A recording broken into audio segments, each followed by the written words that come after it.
Aquí hay conversaciones reales, sin filtros, sin pose, sin agenda. Bienvenidos a Sin Agenda, el podcast del canal del Congreso y de Radio Congreso. Soy Mónica Díaz y estoy muy contenta de que nos acompañes.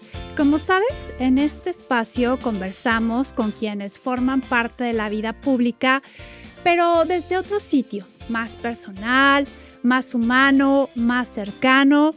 No tenemos temas coyunturales ni agenda, sino más bien experiencias de vida y decisiones que les han marcado su destino.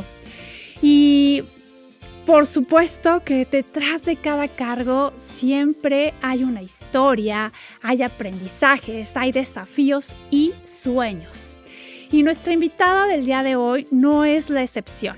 Es una mujer que desde muy joven rompió los techos de cristal de la política.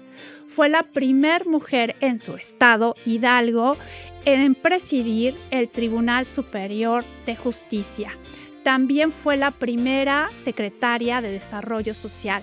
Ha sido diputada, tanto local como federal, y estudió Derecho en la Universidad Autónoma del Estado de Hidalgo. Cuenta con una maestría en Gobernanza y Comunicación Política por la Universidad George Washington. Actualmente es secretaria general de su partido y es senadora de la República. Es un gusto recibir en Sin Agenda nada más y nada menos que a Carolina Villano Austria. Gracias, Moni. Muchas gracias. Para mí es un placer estar contigo. Muchísimas gracias por haber aceptado esta invitación. Para nosotros es un privilegio, en verdad, poderte tener en este espacio. Gracias. Y bueno, para iniciar, si nos encontráramos ahorita con la Carolina de 8 años, ¿cómo era esa niña? ¿Qué la hacía feliz? ¿En qué soñaba? ¿Con qué soñaba? Pues mira, una niña que vivía en una comunidad sin luz, sin electricidad, sin agua, sin carretera, solamente con una primaria que era nuestro símbolo de crecimiento y de aspiración. Eso es lo que teníamos. Y a esa edad, en una comunidad así, pues la verdad es que la imaginación es mucha. Porque no teníamos tele, obviamente nada que nos distrajera, y eso me hacía muy observadora.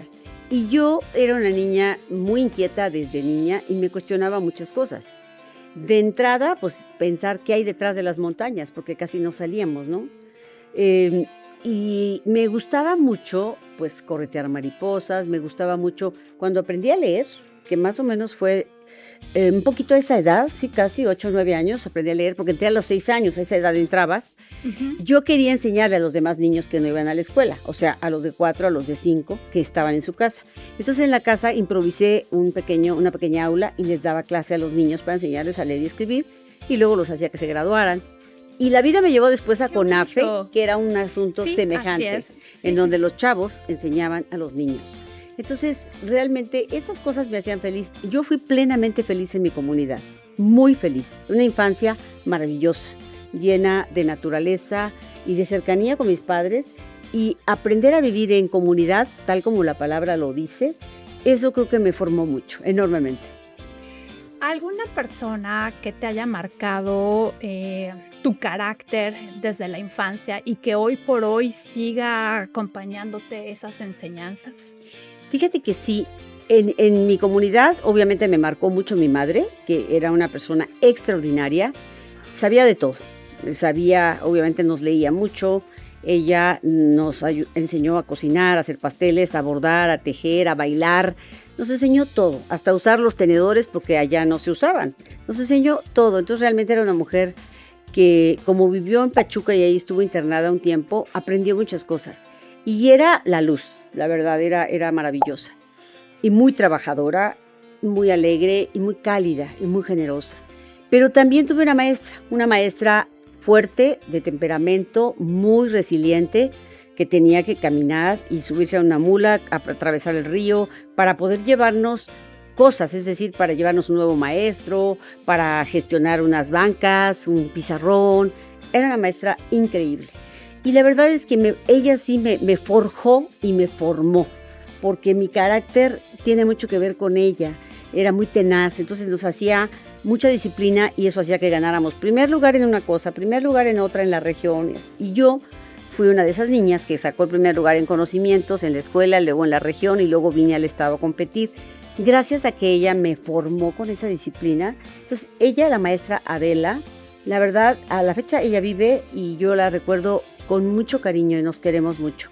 Pero fue una mujer. Y después en la secundaria tuve otra maestra igual, que me formó y me forjó. Y me acompañó porque como mis padres no estaban conmigo, ella a veces la hacía de mi tutora.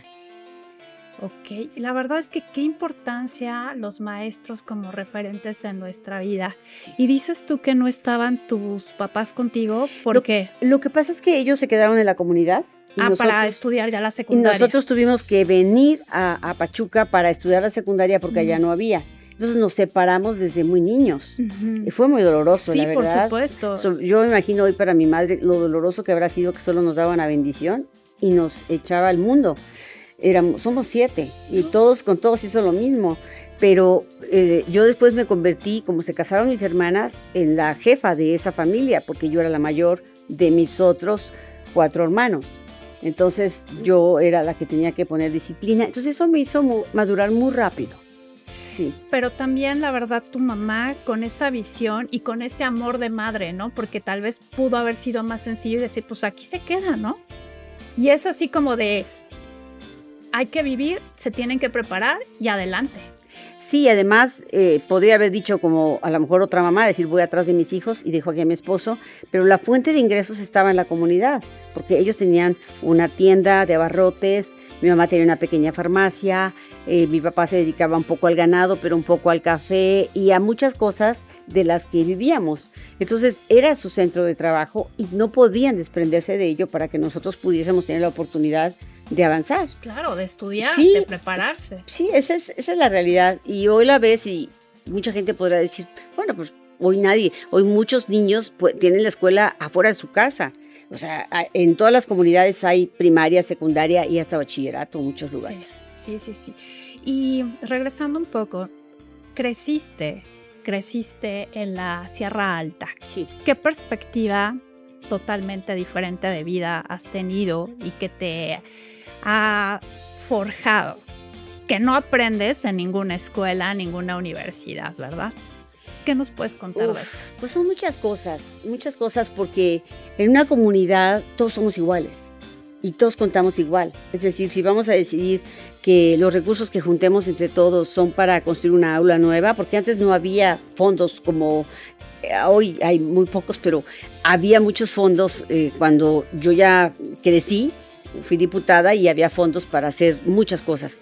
En ese tiempo lo hacíamos con los recursos de los papás. Es decir, una pequeña aula o una ampliación o un baño, lo hacíamos nosotros. Eso te enseña a vivir en comunidad y a respetar las reglas. Y también cuando yo viajaba horas y horas sobre el lomo de una mula, pues era pensar mucho, o sea, ¿por qué no tenemos una carretera como la tienen en Pachuca o sus alrededores? ¿Por qué no tenemos luz como la tienen allá? ¿Por qué aquí no? O sea, ¿quién toma las decisiones? ¿Dónde están, no? ¿Y cómo lo hacen? ¿En base a qué? Entonces yo me preguntaba muchas cosas. Sí. Entonces todo eso pues me hizo muy sensible a las injusticias y a esas brechas enormes. Y obviamente pues mi vocación desde niña fue la que hoy tengo. O sea, no tengo ninguna duda. No sabía cómo se llamaba, ¿verdad? Pero yo nunca tuve dudas. O sea, hoy que volteo hacia atrás y me acuerdo cómo organizaba la gente. Después vine a Pachuca y aprendí teatro, porque me fui a estudiar a Bellas Artes, y yo llegaba y hacía los guiones y ponía a los niños a ensayar y ponía obras de teatro, pastorelas. Mi madre tenía una máquina de coser, de pedal, y yo ahí hacía los trajes de los niños, los vestuarios. Y ella era mi cómplice porque me regalaba las telas que le sobraban de los vestidos nuestros. Me ayudaba mucho. Ella fue siempre un impulso en todos mis sueños, desde los más como estos, que eran muy, muy raros para una niña pues de 11, 12 años que se ponía a dar instrucciones al delegado y a las autoridades de la comunidad. Hoy lo veo hacia atrás y digo, ¿por qué me hacían caso? Sí. No, y además con esta visión hasta cierto punto patriarcal, ¿no? De que pues como una mujer, sí. ¿no? O sea, también. Fíjate que esa parte, Moni, yo no la viví de niña de una manera como ya cuando fui avanzando la sentí. Porque allá, por ejemplo, cuando fui diputada era yo muy joven, tenía 26 años, pero diputada local, pero la gente no me cuestionaba ser mujer, porque yo llegaba y me presentaba y hablaba con ellos, y ellos solo pensaban, ella sabe más que nosotros, o sea, tiene conocimientos mayores que nosotros, y eso era suficiente, pero también era suficiente decir, yo llego aquí a las 6 de la mañana antes de que se vayan a trabajar, porque solo a esa hora me recibían, y como llegaba a esa hora, entonces yo ya tenía el respeto de ellos, porque yo era formal en mis acuerdos, cumplía mi palabra. Y eso me hizo entender, nunca sentí que me discriminaran por ser mujer. O sea, al contrario, porque también hay una parte muy, muy matriarcal en las comunidades, muy matriarcal. Entonces, nunca lo sentí cuando empecé a avanzar. Ahí sí ya empecé a sentir que las cúpulas te cerraban el paso y había cosas tan sutiles, pero también tan constantes, que te vas como acostumbrando. Hasta que yo empecé a estudiar teoría de género ya más en serio, a leer feministas, me empecé como a dar cuenta, eso me choca, por eso no me gusta, por eso siento que eso no me encaja, me hace enojar. Que te están agrediendo, ¿no? Que sí. Es como velado, ¿no? Sí. Pero que al final del día pues está repercutiendo en tu trabajo, ¿no? Sí. Y que te tienes que esforzar además el doble o el triple pues para ganarte tu lugar, ¿no? Sí, o algunas frases que cuando eres niña no te das cuenta, pero cuando te dicen, es que ella no puede estar en este lugar porque es mujer y como está embarazada, pues está enferma. Un día me dijo un líder campesino que me iban a dar una comisión y me dijo, es que ella está enferma. Le dije, yo no estoy enferma, yo estoy embarazada. Claro, es diferente. Y además, esto se me quita, a usted la panza no se le va a quitar nunca. Yo me acuerdo que me puse muy molesta porque me sentí agredida. Sí. Pero son cosas que a lo mejor a muchas mujeres les pasa, que de repente es algo que te hace enojar rápidamente. O sea, de una manera que no te consientes. Sí, y es que además la agresión puede ser tan sutil o tan fuerte como quiera, ¿no? Te vuelves muy sensible. Uh-huh. Llega un punto en el que te vuelves sensible a eso y lo detectas. Es como si unas antenitas se empezaran a activar y entonces ya rápido te das cuenta de ciertas reacciones, a veces palabras, pero a veces no son palabras, son hechos sutiles y te vas dando cuenta. Por eso te vuelves sensible y lo detectas fácilmente. Sí, claro. Y bueno, te voy a regresar un poquito. Sí. Cuando empezaste tu vida profesional, leímos que fuiste defensora de oficio. Sí. Tuviste como muchas etapas. Llegaste ahí como defensora de oficio. ¿Hubo alguna situación en particular o alguna persona que te dijera, wow, por esto estudié Derecho? Digo, ya nos contaste un poquito, pero algo que confirmara esta vocación que desde niña ya lo veías, lo sentías. Mira, yo estudié Derecho porque yo siempre sentí que era defensora, o sea, que defendía causas y personas. Desde niña era yo así. Entonces, cuando yo terminé la carrera, obviamente como todos los profesionistas, piensas, ¿y ahora qué hago, no? Yo no tenía dudas, yo quería hacer eso. Entonces yo busqué la dirección de defensores públicos y fui a preguntar cómo podía entrar. Entonces me dijeron, va a haber un examen en tal fecha para que puedas accesar. Entonces yo llené mis papeles y hice el examen de oposición para ingresar. Y me acuerdo que iba yo saliendo de esa oficina y me encontré un maestro que era director de audiencia pública del gobierno y me dijo, conocí a mis padres y me dijo, ¿qué haces? Vine a esto. Me dice, no, mira, ahí te van a pagar muy poco. Vente conmigo a trabajar, yo te doy trabajo. Y me acuerdo que le dije, no, yo no quiero, yo quiero ser defensor público. Dijo, pero ¿cómo? ¿Cómo, Caro? ¿Cómo rechazas? No, le dije, es que, pero tú no lo sabes, incluso quién sabe si quieres, si hiciste examen. Le dije, sí, pero yo quiero ser defensor público, quiero defender a los pobres. Entonces, yo hice mi examen, lo tengo muy presente, lo vivo como si lo estuviera en ese momento viviendo. Y cuando fui me dijeron, sí quedaste, Carolina, sí quedaste y vas a ser defensor. Yo me sentí muy feliz y sí me marcó, por ejemplo, yo tenía una señora a la que defendía de que le querían despojar de su vivienda unos gasolineros que estaban cerca a su casita de una gasolinería y la estaban invadiendo. Entonces ella Me acuerdo que usaba siempre una pañoleta roja en su cabecita. Era una señora grande, muy chaparrita, y siempre yo decía, ya llegó mi Caperucita Roja, porque iba diario. Le digo, señora, no tiene que venir diario, yo le voy a informar cómo va su asunto, no se desgaste en eso. Y ella iba y se sentaba ahí a esperarme todas las mañanas que podía. Entonces eso me marcó mucho, porque te hace pensar cómo alguien pone en tus manos su vida, su patrimonio o su libertad, y eso me hizo muy consciente de decir, yo no voy a fallar, voy a cuidar siempre mi ética. Y después mi mamá tuvo cáncer y un médico nos decía una cosa, otro médico otra, otro médico otra. Entonces ahí me di cuenta del valor de un profesionista que tiene que decir la verdad y tiene que ser leal a su cliente. Porque yo decía, sí, porque este médico a lo mejor quería simplemente cobrarnos por una cirugía que no era tal cual o otro tratamiento. Entonces se empiezan a mezclar intereses económicos, particularmente eso, ambiciones, y ahí me hice más consciente porque yo en ese momento era secretaria de acuerdos cuando mi mamá tuvo cáncer. Entonces te haces consciente de que tu profesión puede salvar a la gente, pero también le puede hacer mucho daño. Sí, por supuesto. Y también en la entrada yo decía que fuiste la primer mujer y la más joven también en presidir el Tribunal de Justicia, ¿no? ¿Cómo lo viviste ya a puerta cerrada? ¿Qué pensaste en ese momento? Mira, mi primer empleo fue ser defensor público. Ese es el primer trabajo. Pero después me seguí en el tribunal porque dije, ahora ya terminé este ciclo y quiero ser secretario de acuerdos. Entonces fui y hice examen para ser secretario de acuerdos. Y entonces ahí me enamoré de la administración de justicia de una manera brutal, que yo pensé que mi vida iba a terminar ahí todo el tiempo, ¿no? Entonces después me invitaron, porque en una búsqueda de liderazgos de mujeres, me encontraron y me invitaron al Ejecutivo a trabajar en un área que me formó mucho, que fue un área que se llama Coordinación de Desarrollo Regional en la Sierra. Entonces yo ahí aprendí muchas cosas, pero increíble, de trabajar cerca de la gente, de vigilar, de supervisar los recursos, de que nadie los robara, de que se hicieran bien las obras. Yo realmente cumplía mi función como impecable, ¿no? Pero aprendí demasiado en lo técnico y lo social, porque en lo técnico también aprendí mucho de los ingenieros civiles, de la construcción de obra pública, aprendí mucho de la vigilancia de los recursos, de todo. Todo un mundo. Pero físicamente lo aprendí, es decir, no lo leí.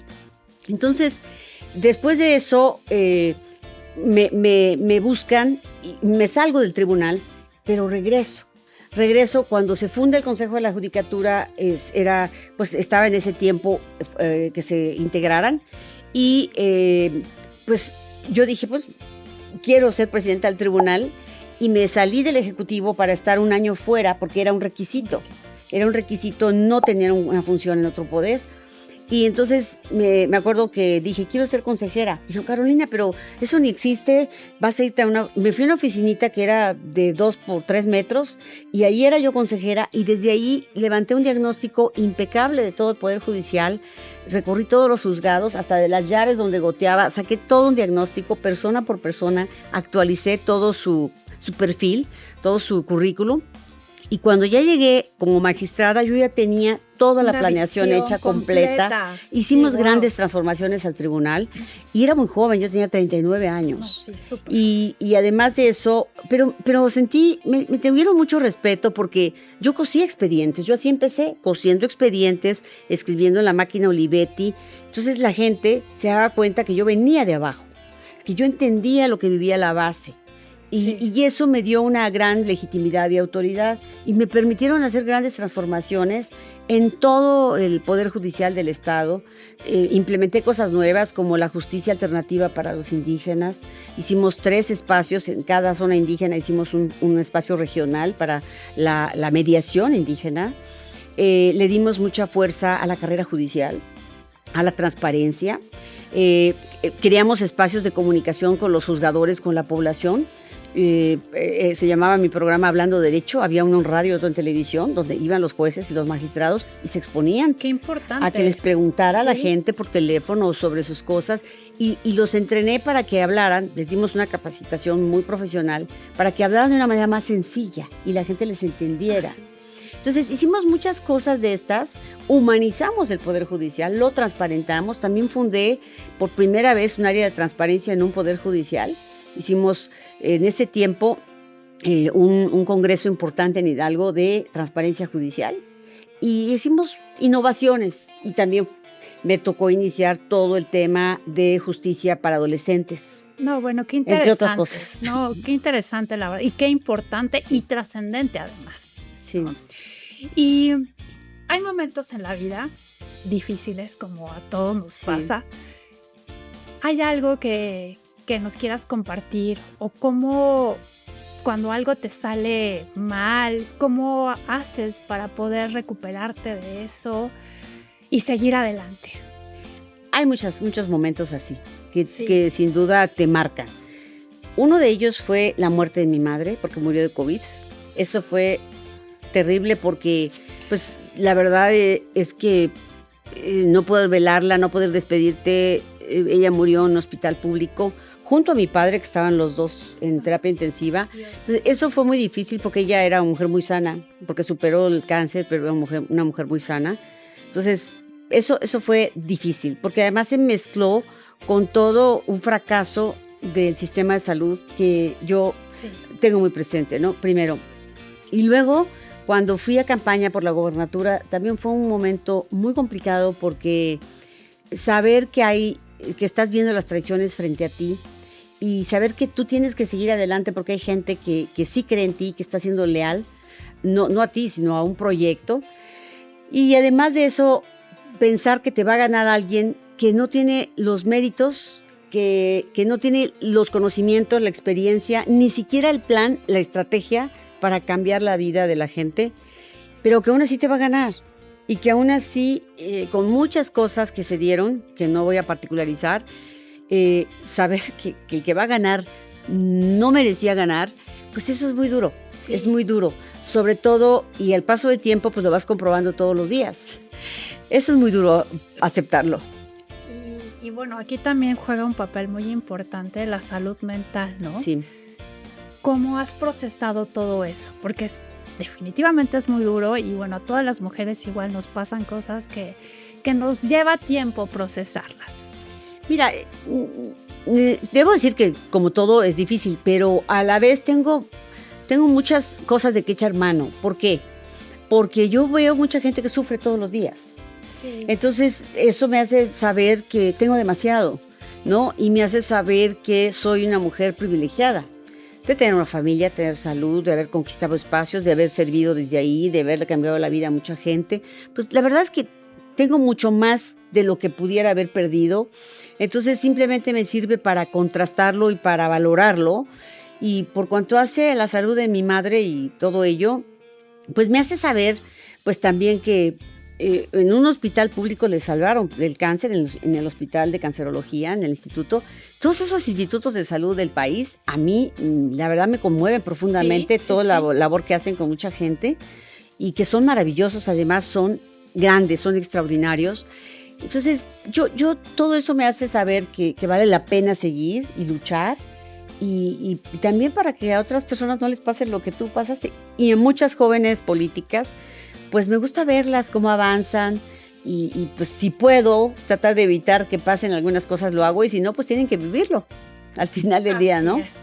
Y ahorita que nos comentas esto, hace unos días fue tu cumpleaños. Sí.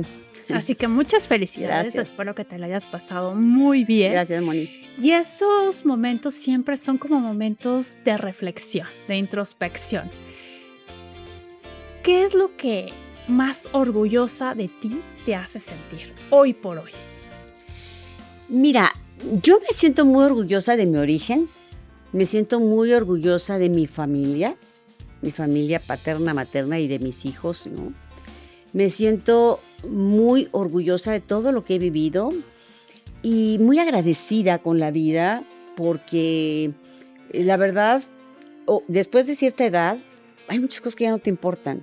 O sea, te vuelves libre y dices, no me importa quedar bien con nadie, me importa ser yo. Y creo que ganas mucha autenticidad y eso creo que también te libera, Es muy liberador. Sí, Entonces, sí. cumplir años siempre es una manera de hacer un alto y revisar. Y yo creo que hoy una mujer como yo o una persona como yo, lo que tiene que pensar es en su legado. ¿Cuál es el legado que vamos a dejar a nuestros hijos o a la gente que está a tu lado? ¿Qué legado quieres dejar? Creo que esa pregunta es la que me hace pensar en lo que realmente vale la pena hacer hacia adelante. Es mi reflexión de este cumpleaños. Cumpleaños, sí. Sí. Y una parte fundamental siempre en la vida de nosotras, las mujeres, son los hijos. ¿Qué papel han jugado? Pues mira, son determinantes, porque eso me hace entender muchas cosas. Cuando yo he estado en una posición, por ejemplo, cuando fui diputada federal, fui candidata, tenía a Juan Pablo muy pequeño, de año y medio, y el otro de unos meses. Entonces, cuando yo llegaba a un meeting tan lejos, porque yo estaba en la Huasteca, y oía llorar a un niño, obviamente me recordaban a los míos. Y si me decían que su hijo estaba enfermo, pues me recordaban a los míos. Y cuando estuve frente a un DIF como honoraria, como presidenta honoraria, mis hijos eran adolescentes. Entonces, todos los problemas que vivían los adolescentes, las familias con sus adolescentes, pues yo me sentía muy empática con ellos, ¿no? Entonces, me ha servido mucho como maestros de vida para poder ser mejor cada día. Sin duda son mi inspiración, lo han sido todo el tiempo, y no me veo yo sin la maternidad. O sea, no me veo. Yo cuando era joven, que no me había casado, pensaba pues, que iba a adoptar niños, pero yo no me iba a quedar sin tener niños. Me encantan los niños, realmente me gustan mucho y me preocupan más. Estoy ahora terminé mi doctorado, estoy ya en los exámenes y mi tesis justamente sobre niños, niñas y adolescentes. Qué importante. Sí. Es fundamental nuestros niños, ¿no? Sí, porque yo creo que hoy más que nunca están en una vulnerabilidad importante en el país. Tienen muchos riesgos los niños y niñas. Y yo creo que no podemos perder lo más valioso y lo estamos perdiendo. Creo que hoy los chavos se enfrentan muchos problemas. Obviamente los jóvenes no encuentran oportunidades de trabajo y si las encuentran son muy precarias. Y eso no les permite planear una vida con una familia o digamos que una familia normal, pequeña, porque hoy son muy pequeñas, no les permite. Y también muchos, pues, cerca con las drogas, con enfermedades mentales, con todas las redes sociales también tienes que aprender a manejarlo porque te genera también muchas personas con mucho consumismo, mucho individualismo. Mucha ansiedad también. Mucha ansiedad, porque no todo lo que ves es real y obviamente muchas cosas que salen ahí son de gente superdotada o de gente que pues a lo mejor ni siquiera es tal cual, pero nuestros niños y chavos necesitan mucha resiliencia, necesitan mucho acompañamiento. Mucha guía. Mucha guía. Y hoy me parece que hay muchos riesgos para los chavos, muchos, Sí, más de los que creemos. Sí, desafortunadamente nos queda poquito tiempo, pero sí quiero hacerte esta pregunta ahorita que estamos hablando de los jóvenes, porque, y esto es porque tú presides una organización que son la de 50 y más mujeres en Hidalgo. ¿Cómo nace esta iniciativa para fomentar el liderazgo en las mujeres jóvenes? Mira, esta organización es maravillosa porque junta el talento de mujeres de distintas edades, de distintos lugares del planeta, no solamente de México, experiencias de ex y de personas que actualmente están haciendo alguna cosa, ex magistradas, ex juezas, pero también funcionarias actualmente, representantes populares, empresarias, notarias, abogadas, campesinas, o sea, hay gente de todo tipo aquí. Entonces eso le da un gran valor a esta organización, una gran fuerza y hay una gran sororidad. A mí me parece, importante. Además, déjame decirte que se me hace bien complicado, o sea, cómo hemos podido llegar hasta aquí en una organización tan diversa y que además es muy horizontal, no es vertical, donde cada quien pone sus recursos empezando por su tiempo, donde no hay formalidad, es decir, no tenemos un jefe, una jefa, ni hay sueldos de nada. Es una gran organización que ha crecido enormemente. Y en Hidalgo, bueno, pues tenemos muchos atrasos por cuanto hace a mujeres, mucha desigualdad en todos los sentidos, muchas injusticias también. Creo que nos queda mucho por hacer. Si pudieras mandarle un mensaje a alguna de estas mujeres, ¿qué les dirías, no? Porque, no sé, anhelan ser profesionales, tal vez políticas, abogadas. ¿Qué les dirías para impulsarlas? Mira, hoy yo creo que las mujeres podemos hacer todo lo que nos propongamos. Lo primero que les diría es eso. Y pues nadie tiene por qué aguantar ningún tipo de violencia.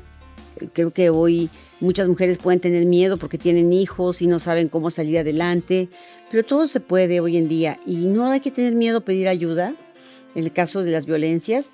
Y por cuanto hace emprender, me parece que también hay que perder el miedo. Yo creo que lo más importante, el miedo es un freno para cualquier ser humano. Entonces, si tú te liberas del miedo, ya ganaste el 50% del camino y atrévete. Y hoy cualquier edad es buena para aprender cosas. Y es más, entre más grande estés, aprende y tu cerebro es un músculo también. Así es, hay que entrenarlo todos los días. Sí, por supuesto. Pues tenemos una mecánica aquí muy sencilla, son preguntas rápidas, entonces pues vamos con ellas. Adelante, Mónica. A ver, ¿qué fue lo último que te hizo llorar? La muerte de mi madre, sin duda. Bueno, fuertemente, hay muchas otras cosas. ¿Algo que te emocione de cuando eras niña? Sí, cuando llegué a concursar y se había caído mi vestido en la mulita que iba yo, se cayó en el camino quién sabe dónde y llegué con mi ropa toda sudada por el caballo a hacer mi examen. ¿Un olor que te recuerde tu infancia? Un dolor. ¿Sabes? Yo tuve muchos animalitos, mi papá me regalaba muchos y cuando se me morían era mucha sufridera. Tenía yo un panteón especial para mis animales. Sí. ¡Qué barbaridad! Sí. ¿Una canción que siempre te levante el ánimo? Hay muchas, ¿no? Vive, hay muchas canciones que me levantan el ánimo, sin duda. ¿Qué es lo que siempre traes sí o sí en tu bolsa? Sí o sí en mi bolsa, pues una crema para manos. Se me reseca mucho. ¿Un gusto culposo? Uy, los chocolates, los pasteles, los helados. Realmente soy muy, muy, muy antojadiza de dulce. Oh, igual yo. ¿Cómo te definirías en una palabra? Una mujer fuerte, pero muy sensible. Eso. ¿Un lugar en el que encuentres paz? En mi pueblo, en medio de las montañas, mucha paz, en San Juan Aguahueco. ¿Algo que tus hijos te hayan enseñado? Uy, a ser pacientes y a ser tolerantes. Yo creo que ellos me han enseñado eso. Sí, son grandes maestros. Sí. Bueno, pues eso sería todo en Sin Agenda. Te agradezco muchísimo. Gracias, Mónica. Gracias. Que hayas estado con nosotros. Y pues ya saben, amigos, hay que seguir a la senadora en su grupo parlamentario del PRI, en sus redes sociales. Y recuerden que aquí hay conversaciones reales con personas reales, sin filtros, sin pose. Muchas gracias a Cassandra, que está en la consola, a Jackie, mi productora, a los camarógrafos, al equipo de redes sociales del canal del Congreso. Y nos vemos hasta la próxima. Soy Mónica Díaz.